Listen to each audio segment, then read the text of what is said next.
প্রিয় দর্শক দেখতে পাচ্ছেন এখানে একটি বাচ্চা, তাদের যে বেলকুনি আছে, বেলকুনির যে রড ছিল, রডের মাঝখান দিয়ে পুরো বডি বের হয়ে গেছে। বের হয়ে যাওয়ার পরে তার মাথাটা শুধু আটকে আছে, কিন্তু নিচে অনেকগুলো লোক সেই ছেলেটিকে দেখে নিচে অনেকগুলো লোক দাঁড়িয়ে আছে। তাকে সে যদি যখন পড়বে তখন তাকে কেস ধরবে, এর জন্য সবাই দাঁড়িয়ে আছে। কিন্তু ছেলেটা তো মানে ওখান থেকে মাথা বের হচ্ছে না, এর জন্য সে পড়তেও পারতেছে না।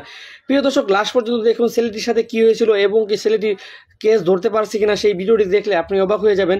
এই ছেলেটি লাস্ট পর্যন্ত মানে এমন ঘটনা ঘটেছে, সেটা দেখলে আপনি মানে কি বলবো, আফসোস করবেন।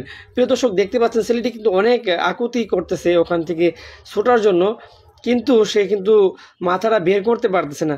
বের হলে যে সে মাটিতে পড়ে গেলে তার কী অবস্থা হবে সেটা কিন্তু সে বুঝতে পারতেছে না। ছেলেটি তো বাচ্চা একটা ছেলে, সে তো এত কিছু বুঝে না। দেখতেই পাচ্ছেন সে কিন্তু হাত দিয়ে অনেক মুচড়ামুচড়ি করতেছিল। এমন অবস্থায় লাস্ট পর্যন্ত এমন একটি ঘটনা ঘটলো, সেটা আমি দেখার মতো মানে বাসা হারিয়ে ফেলেছি, যেটা দেখলে আপনি অবাক হবেন। দেখতে পাচ্ছেন ছেলেটি কিন্তু অনেক আকুতি করতেছে, কিন্তু নিচে অনেকগুলো লোক লাস্ট পর্যন্ত একটা মানে বড় একটা মোটা কম্বল বা একটা কাঁথা সাইজের একটা ছিল, ওটা নিয়ে আসছে যাতে করে ওটার উপরে সে পড়ে, এর জন্য ওটা ধরে আছে লাস্ট পর্যন্ত।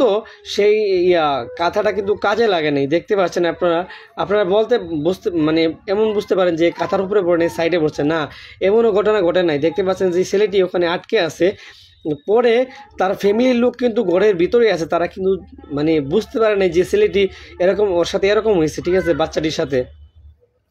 তো লাস্ট পর্যন্ত কিন্তু ওই বাচ্চাটি অনেক চিল্লাচিল্লির আওয়াজ শুনে ঘর থেকে তার ফ্যামিলির লোকগুলো আসার পরে কিন্তু তাকে তারা ওই সাইড দিয়ে বের করছে। এই ঘটনাটি কিন্তু আমাদের বাংলাদেশের না, ঠিক আছে, এই ঘটনা হচ্ছে বাইরের দেশের একটি ঘটনা। এই ভিডিওটি আপনাদেরকে দেখাইলাম এর জন্যই যে আপনাদের ফ্যামিলিতে অনেক বাচ্চা কাচ্চা আছে, তাদেরকে সবসময় সাবধানে রাখবেন।